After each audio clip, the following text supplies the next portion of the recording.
Hello veterans, friends and well wishers, good morning.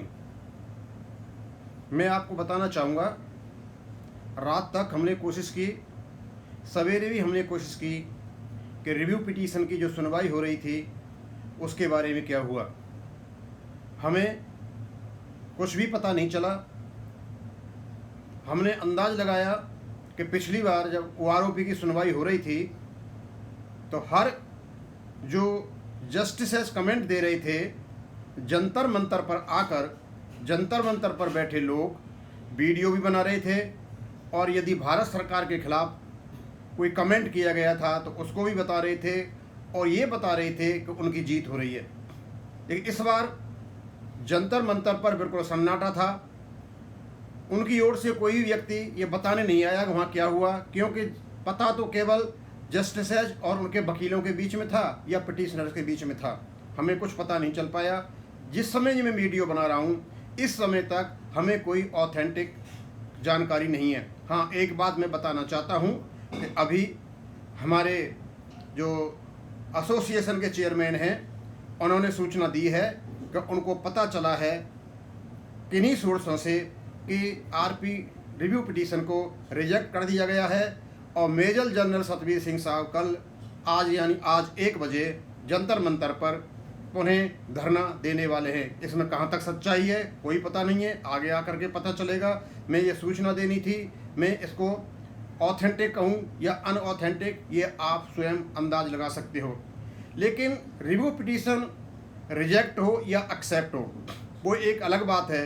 लेकिन इस review petition ने, इस OROP के केस ने, इस भारत सरकार की अकर्मण्यता और इंडिफरेंस, उदासीनता ने कई प्रकार के सवाल हमारे सामने खड़े कर दिए हैं।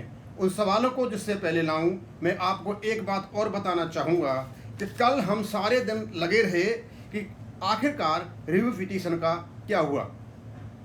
तो हमारे इस बार असैनिक यूट्यूबर्स को छोड़कर हमारे सैनिक यूट्यूबर्स ने कमाल ही कर दिया। और कल कमाल की बात तो ये थी कि कल केवल आरपी यानी रिव्यू पिटीशन की सुनवाई नहीं थी 26 तारीख को, कल कारगिल दिवस भी था 26 जुलाई को। हमारे पास 2 अवस्थाएं थीं। एक, हमारे जो शहीद चले गए उनको नमन करना, उनको श्रद्धांजलि देना, उनके परिवारों के प्रति सहानुभूति रखना, और दूसरा हमारे पास रिव्यू पिटीशन था। इन दोनों में कंपटीशन था। इसी को देखते हुए कल मैंने एक वीडियो बनाने के बाद किसी ब्रिगेडियर साहब ने एक वो डाला था कि उसमें जो कारगिल में कितने लोग शहीद हुए थे, कितने जवान हुए थे, कितने ऑफिसर और कितने JCOs हुए थे, उसकी सारी डिटेल थी। मैंने तुरंत उसका वीडियो बनाया, इसलिए कोई यदि 4.5 मिनट का था कि कोई इसको खोलेगा तो एक प्रकार की उनको श्रद्धांजलि हो जाएगी, उनको नमन हो जाएगा, उन वीर सपूतों को हो जाएगा और उनके परिवारों के लिए हो जाएगा। लेकिन मुझे बड़ा दुख हुआ सुन करके, ये देख करके कि केवल और केवल 2 से 5 आदमियों ने ही उसको देखा, जबकि ये हमारा कर्तव्य बनता है कि वो हमारे भाई थे, हम में रहे थे, हमारे लिए बलिदान दिया था। उनसे बड़ा बलिदान कोई नहीं हो सकता, क्योंकि वो सबसे ज़्यादा भाई थे तो वो हमारे ही थे। बड़ा दुख हुआ मुझे सुन करके। और दूसरी ओर जब मैंने देखा कि हमारे सैनिक यूट्यूबर्स झूठ बोल बोल करके क्या क्या कह रहे थे और उनको किस प्रकार से व्यूज आए, लोगों ने कितनों ने देखा, बड़ा दुख हुआ कि मतलब झूठी बातों पर हम जा करके उनको देख रहे हैं और हम अपने ही आदमियों को नमन नहीं कर पा रहे। खैर, ये आपके अपने लोगों के बीच की बात है, मुझे बताना चाहता था। मैं बताना चाहता हूँ कल हमारे यूट्यूबर्स ने क्या क्या कमाल किए थे। लिखते हैं बड़े ही रंगदार शब्दों में, सुप्रीम कोर्ट में बजा जीत का डंका, पेंशन धारकों में खुशी, बांटी मिठाइयाँ, फोटो लगा रखा था मेजर जनरल सतबीर सिंह साहब का, और इसके 14,000 व्यूज आ गए थे कल 2 घंटे में ही। दूसरा था OROP पर जज ने भेजा फरमान, 7.7 हजार यानी 7700 व्यूज आए थे इसको।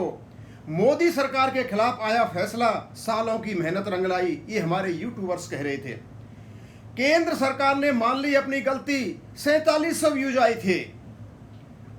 उसके बाद पेंशन धारकों की चमक उठी किस्मत, इसके 20,000 व्यूज आए थे। जब इन व्यूज को हम अपने ही शहीदों को दिए हुए नमन और श्रद्धांजलि से तुलना करते हैं तो हम इस निष्कर्ष पर पहुंचते हैं कि कमी हमारी भी नहीं है, हम भी वहीं खड़े हुए हैं। तो क्या हमारी सरकारें इतनी अकर्मण्य हो चुकी हैं, इतनी उदासीन हो चुकी हैं? मैं एक उदाहरण बताना चाहूँगा। मैं ये नहीं कहना चाहता कि ये सरकार या वो सरकार, या मैं ये यूपीए सरकार या एनडीए सरकार, दोनों ही बराबर है हमारे लिए। क्या वर्तमान सरकार के द्वारा लाया हुआ OROP-2 नोटिफिकेशन जो स्वयं रचा हुआ था उनका, क्या उनको सुप्रीम कोर्ट में ले जाने की जरूरत थी? क्या उनको लागू करने की जरूरत नहीं थी? इन्होंने वैसा ही किया जैसा श्री मनमोहन सिंह की सरकार में 6वें वेतन आयोग की सिफारिशों को मंजूर करने के बाद भी उनको लागू न कर करके और उनको 2016 तक खींच करके ले गए। और ख़ास करके ये हमारे जो आर्मी वाले थे उन पर वजन पड़ रहा था, उनको ही नुकसान हो रहा था, लेकिन नहीं, वो खींचते ले गए। सही कहा था जो लता मंगेशकर ने जब जवाहरलाल नेहरू को रुला दिया था, वो सिर्फ गाना नहीं था, ए मेरे वतन के लोगों कुछ आंखों में भर लो पानी, कुछ याद उन्हें भी कर लो। मुझे केवल वो गाना नहीं था, क्योंकि ये गाना होता तो शायद इनको लगती। और उसके बाद क्या क्या हुआ हमारे साथ में, मतलब आंखों में पानी नहीं भरा गया, हमारी पेंशन को कम किया गया, हमारे साथ खेल खेला गया, हमारे पास OROP को 45 साल तक लटकाया गया। और जब OROP-2 नोटिफिकेशन आया तो इस सरकार ने भी वही किया जो पहले वाली सरकार ने किया था।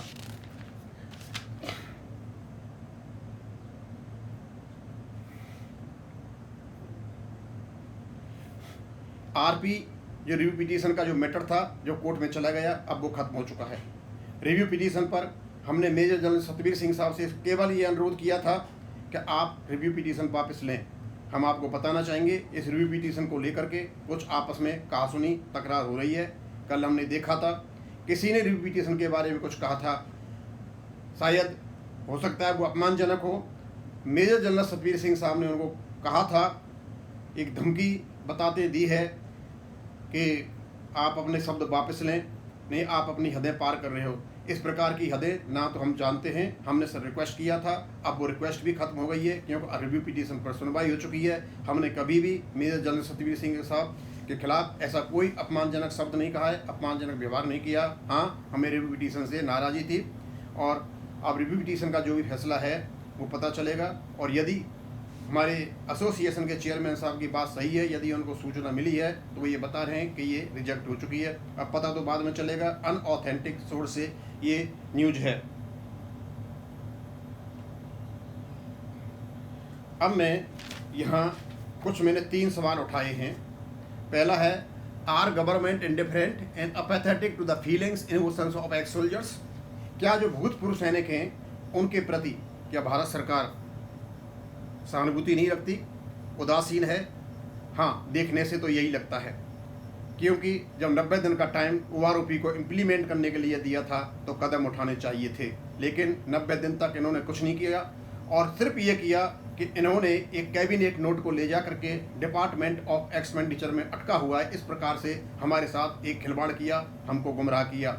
और हम तो इस मौके पर माननीय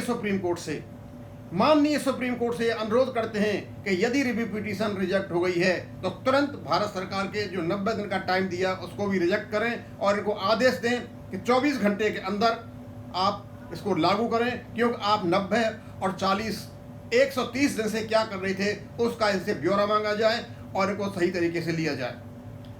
दूसरा क्वेश्चन है मेरा, do they back track from what they have ruled and promised?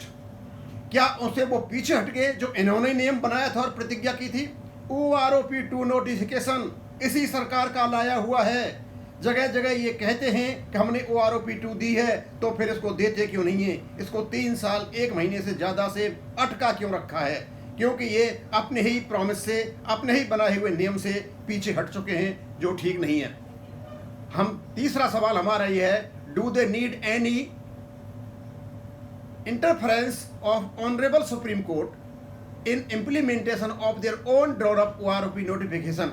या अपने ही बनाए हुए नोटिफिकेशन में जिसको सुप्रीम कोर्ट ने वैलिड माना, लीगल माना, इंप्लीमेंट करने के लिए कहा था 90 दिन के लिए, क्या उसको बार बार सुप्रीम कोर्ट में जाना इनको अच्छा लगता है?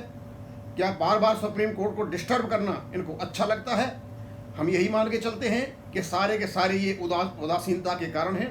ये हमारी फीलिंग्स का, हमारी उनका भावनाओं का आदर नहीं करते हैं। हमें ये बस यूज एंड थ्रो वाली पॉलिसी समझ रखी है, इनको फेंको और उसके बाद अपना अपना काम चलाओ। इस प्रकार काम चला हुआ है। हम यदि ये रिव्यू पिटीशन की रिजेक्शन वाली बात सही है, ऑथेंटिक है, तो हम सुप्रीम कोर्ट के इन 3 फरिश्तों को, जो जस्टिसेज हैं, जो पहले भी इन्होंने फरिश्ते वाले काम किए थे और आज भी फरिश्ते वाला काम किया है, हम नमन करते हैं, हम नमस्कार करते हैं। और अब ये जो गेंद है भारत सरकार के पाले में आ जाएगी। जैसे ही वहाँ से कोई न्यूज आती है, हम यही मान के चलते हैं कि अब तक वहाँ से कोई सूचना नहीं है, किसी प्रकार का कोई कुछ नहीं कह रहा है, तो हम यही मान के चलते हैं कि शायद ये रिव्यू पिटीशन या तो सुनवाई जारी है या रिजेक्ट हो चुकी है, दोनों में से एक कारण है।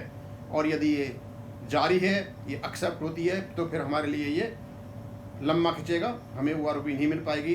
तो हम सभी भूतपूर्व सैनिकों से आग्रह करते हैं कि आप इंतज़ार करें, और यदि ये इसका निर्णय आ चुका है तो जल्द ही आपको मिल जाएगा, क्योंकि इसका जो इन्फॉर्मेशन था वो बहुत ही ज़्यादा सीक्रेट है, क्योंकि ये केवल और केवल पेंशनर्स के बीच में है, उनको पता है कि क्या हुआ है, लेकिन उन्होंने आकर एक भी शब्द इसके बारे में जंतर मंतर पर नहीं कहा है। और यदि कोई बात नहीं कहा है, यदि वो सीक्रेट रख रहे हैं, तो हम ये अंदाज़ा लगा सकते हैं कि वहाँ ये जो रिव्यू पिटीशन का फैसला है उनके फेवर में नहीं गया है। यदि फेवर में होता तो ये निश्चित था कि जंतर मंतर पर आकर यूट्यूब बना करके ये क्या नाम है यूट्यूब पर डालते और हमें पता चल जाता क्या हो रहा है।